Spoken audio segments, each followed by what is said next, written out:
Hello Husky Pups, this is Miss Sessoms. I'm going to read a story to you today. This video and book is being read for educational purposes only.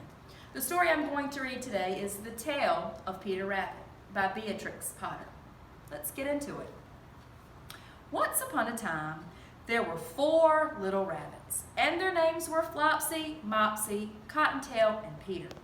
They lived with their mother in a sandbank underneath the root of a very big fir tree. "Now, my dears," said old Mrs. Rabbit one morning, "may go into the fields or down the lane, but don't go into Mr. McGregor's garden. Your father had an accident there. He was put in a pie by Mrs. McGregor."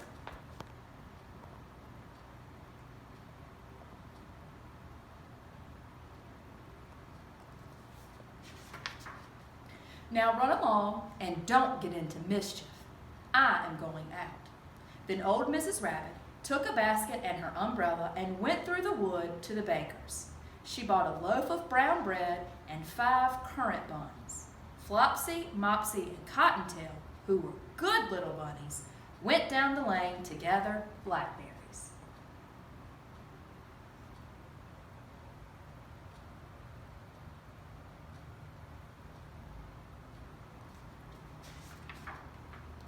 But Peter, who was very naughty, ran straight away to Mr. McGregor's garden and squeezed under the gate.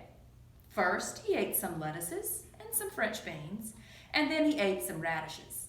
And then, feeling rather sick, he went to look for some parsley.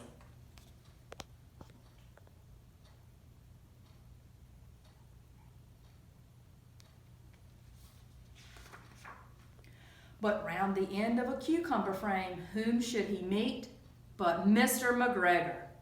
Mr. McGregor was on his hands and knees planting out young cabbages, but he jumped up and ran after Peter, waving a rake and calling, "Stop, thief!"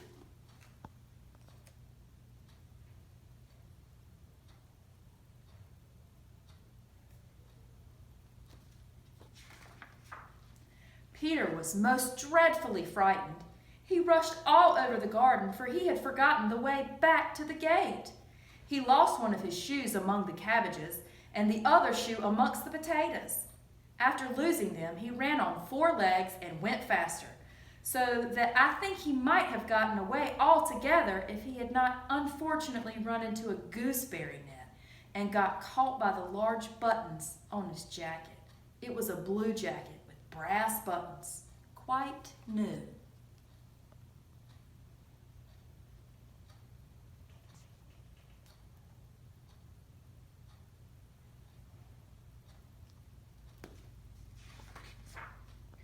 Peter gave himself up for lost and shed big tears, but his sobs were overheard by some friendly sparrows who flew to him in great excitement and implored him to exert himself. Mr. McGregor came up with a seed, which he intended to pop upon the top of Peter, but Peter wriggled out just in time, leaving his jacket behind him.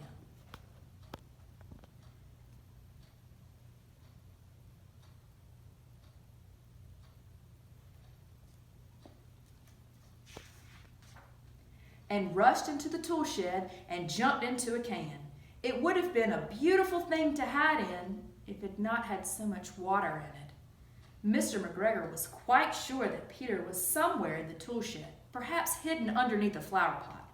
He began to turn them over carefully, looking under each. Presently, Peter sneezed. "Achoo!" Mr. McGregor was after him in no time.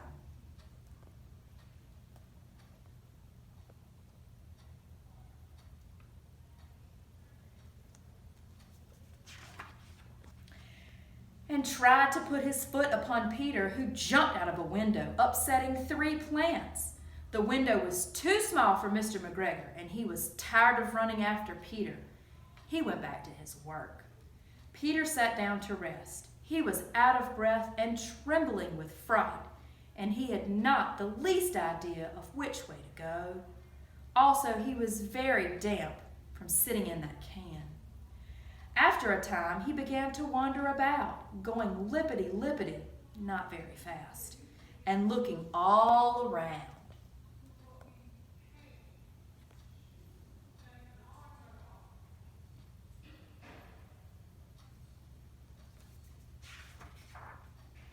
He found a door in a wall, but it was locked, and there was no room for a fat little rabbit to squeeze underneath. An old mouse was running in and out over the stone doorstep, carrying peas and beans to her family in the woods. Peter asked her the way to the gate, but she had such a large pea in her mouth that she couldn't answer. She only shook her head at him. Peter began to cry.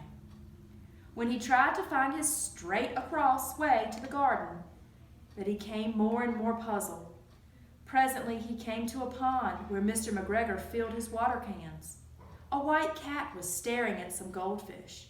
She sat very, very still, but now and then the tip of her tail twitched as if it were alive. Peter thought it best to go away without speaking to her. He had heard about cats from his cousin, little Benjamin Bunny.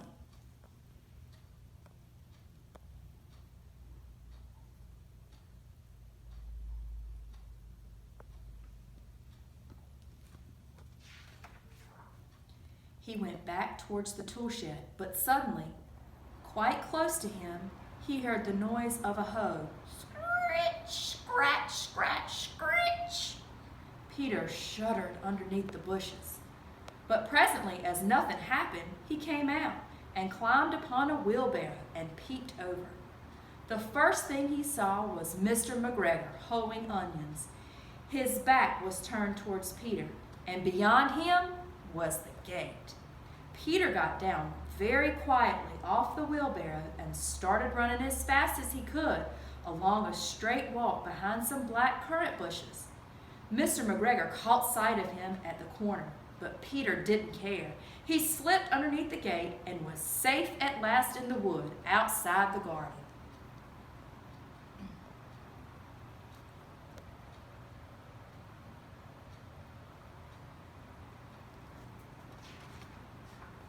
Mr. McGregor hung up the little jacket and the shoes for a scarecrow to frighten the blackbirds. Peter never stopped running or looked behind him until he got home to the big fir tree. He was so tired that he flopped down upon the nice soft sand on the floor of the rabbit hole and shut his eyes. His mother was busy cooking. She wondered what he had done with his clothes. It was the second little jacket and pair of shoes that Peter had lost in a fortnight.